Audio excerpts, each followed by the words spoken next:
Olá amigos, bem-vindos ao canal Tubtécnica. Hoje temos na bancada um pré-amplificador Dinaco modelo PAS2. Esse foi o primeiro pré-amplificador estéreo da Dinaco e ele é essencialmente igual ao PAS3. A modificação para o PAS3 foi uma modificação estética, né, com um painel de alumínio escovado, prateado, né, e também os knobs foram mudados, né, de alumínio, né. A diferença do modelo PAS3X, né, o modelo PAS3X foi feita uma modificação nos controles de tonalidade. Esse aparelho ele veio para uma revisão e, segundo o dono, pessoas disseram para ele, esse aparelho estava com um transformador de força queimado e com as válvulas, 3 das válvulas ruins, né, queimadas, né. Nós vamos verificar isso e a seguir dar continuidade ao trabalho de conserto e restauração. Bem, as válvulas foram testadas e todas elas estão boas. Inclusive as válvulas ainda são todas originais da Dinaco. E no caso esse aparelho usa 4 válvulas 12AX7, que são essas aqui, que são todas Telefunken, são as melhores 12AX7 que existem, né? E ele usa como retificadora uma válvula 12X4, que é uma válvula barata, né? Mas aqui no Brasil é muito difícil de encontrar porque praticamente nenhum aparelho usou isso, né? Então teria que ser importado, mas graças a Deus todas elas estão boas. Agora nós vamos nos concentrar na questão do alegado curto no transformador de força. Bem, aqui nós temos uma visão do interior do aparelho e, como se pode ver, a exceção de alguns capacitores na placa de fono, e o aparelho está todo original. A questão do curto do transformador, para verificar isso, nós fizemos o seguinte, nós primeiro tiramos a 12X4, nós tiramos ela do soquete e desconectamos o retificador de selênio, porque esse aparelho ele funciona com corrente contínua nos filamentos. Nós temos o retificador de selênio e esses dois capacitores eletrolíticos aqui para filtragem. Então, o circuito é esse aqui, né? A partir do instante que você desconecta, você tira a 12X4 do circuito e você desconecta esses dois fios, o transformador não está conectado a nada do circuito. Então, feito isso, foi verificado que as tensões do transformador estão normais, quer dizer, o transformador está bom.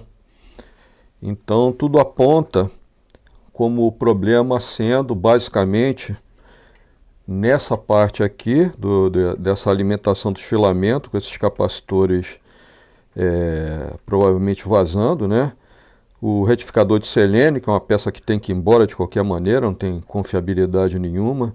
E também esse eletrolítico de 3 seções, que mesmo que esteja testando bem, tem que ir embora, tem que ser ou trocado ou reformado, né? Então agora nós vamos passar a parte seguinte para confirmação, né, desse diagnóstico, né? E daí a gente procede à troca e também a troca geral desses capacitores de acoplamento todos aí e mais alguns eletrolíticos que possam haver no circuito para o aparelho voltar a funcionar 100%. Bem, aqui nós já podemos ver o resultado da substituição da fonte para os filamentos das válvulas. No lugar do retificador de selênio e desses dois eletrolíticos enormes de 2000 por 18 volts, nós colocamos 2 eletrolíticos de 2200 por 35 e 2 diodos, usando 2 pontes, né? Aproveitando o espaço disponível que havia aqui, uma vez que foi removida a instalação anterior. Uma coisa também que foi necessário acrescentar foi esse resistor de 1,5 ohms, porque esse aparelho, quando ele foi projetado, a voltagem da rede era na faixa de 115 volts, 117 volts, e hoje, com a voltagem da rede no patamar de 127, 130 volts, a tensão resultante, retificada, ela estava muito alta. Esse aparelho, ele usa, no caso a gente pode ver aqui no esquema, aqui, ele usa os filamentos em série, né? Nós temos duas placas, a de amplificação de linha e a placa do pré-amplificador de fono. Então nós temos os filamentos em série, certo? Então a voltagem, utilizando os pinos 4 e 5 da 12AX7, a voltagem seria de 25,2. E aqui, no caso, a voltagem resultante aqui estava em 28,6 volts. Quer dizer, estava mais de 14 volts por válvula. Então, vamos dizer, no intuito de não prejudicar a vida das válvulas, foi colocado esse resistor aqui e, felizmente, a queda de voltagem que ele dá resulta em exatamente 25,2. Então, essa é a primeira parte da fonte que foi substituída. Agora nós vamos ver a questão da alta tensão, do capacitor multisseção. A seção da fonte de alta tensão, ela é basicamente composta por esse capacitor de 4 seções e 3 resistores. Esse capacitor, a capacidade dele original é de 50, 20, 20, 10 microfarads, todas as seções por 450 volts. O fato de ser 450 volts criou um problema, porque os capacitores que nós temos na praça, para a gente colocar dentro da lata, né, eles são bastante grandes. Esse aqui é um capacitor de 47 microfarads, que é o mesmo tamanho de um capacitor de 22. E como a gente pode ver, a gente não conseguiria colocar um em cima do outro, a altura é insuficiente, porque esse capacitor, a altura dele é de 2 polegadas, quer dizer, dá pouco mais de 50 centímetros, e não conseguiria colocar. O diâmetro desses capacitores é de 1/3/8, então a gente pode ver que se a gente colocar um capacitor aqui, não vai haver espaço aqui do lado para colocar outro. Então, essa substituição, por valores, se simplesmente a gente comprasse na loja do mesmo valor, seria impossível por questão de espaço, né? Não temos espaço aqui para substituir. O que acontece é que, se a gente for ver aqui, fazer as contas, né? Nós temos a seção de 30, 20, 20 e 10, todas por 450. O total deu 80. Então, a solução encontrada, para a gente conseguir acomodar tudo isso por 450 volts, foi usar capacitores de 10 microfarads, associando, no caso, 3 capacitores aqui, 2 e um capacitor isolado. Esses capacitores, eles têm espaço para caber dentro dessa lata. Nós temos aqui o capacitor de 10 microfarads. Pode reparar que a altura vão caber 2 empilhados. E também essa parte, a parte do diâmetro dele vai permitir colocar 4, quer dizer, eu posso colocar 4 em cima de 4, então eu tenho o meu total de 80. Essa vai ter que ser a solução, uma vez que o proprietário ele optou pelo uso de componentes locais, que isso vai fornecer um orçamento mais barato, porque esse capacitor você tem à venda de fabricação recente, só que ele custa mais de $40, com frete, imposto e outras taxas, né? Um capacitor desse sai por uns R$600, entre 550 e R$600. Então, a opção foi usar os componentes que a gente encontra na praça mesmo. Mas, em termos de funcionamento, vai ficar perfeito, não vai ter problema nenhum, né? Bom, aqui nós temos o resultado da montagem dos capacitores na carcaça antiga.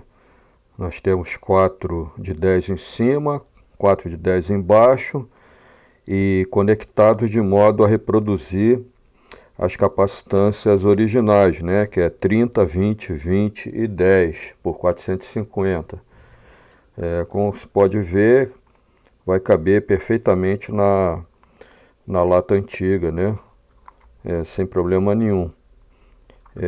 Só precisa ter cuidado quando for fazer isso em isolar as conexões positivas, as conexões vivas, né, no caso espaguete retrátil ou fita isolante, ou outro meio qualquer, ou com fita isolante líquida, para evitar o curto com a carcaça, né? Isso é o mais importante, né?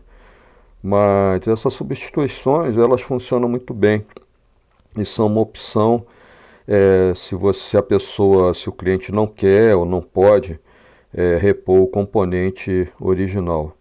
Agora nós vamos proceder à montagem, à colagem da tampa. Nós vamos usar Durepox aqui para prender e depois nós vamos instalar e verificar o funcionamento, né?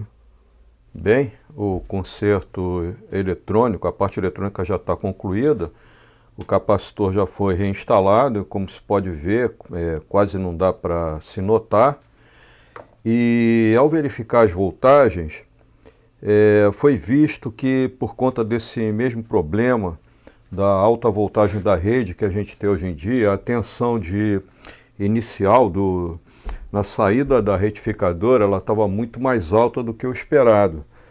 Aqui nós temos o esquema do amplificador.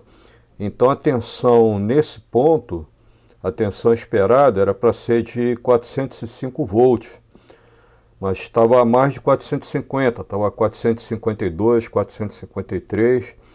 Isso foi resolvido pela colocação de um resistor de 4.7K, 2 watts, em série com o cátodo da válvula, quer dizer, entre a saída da retificadora e o primeiro capacitor.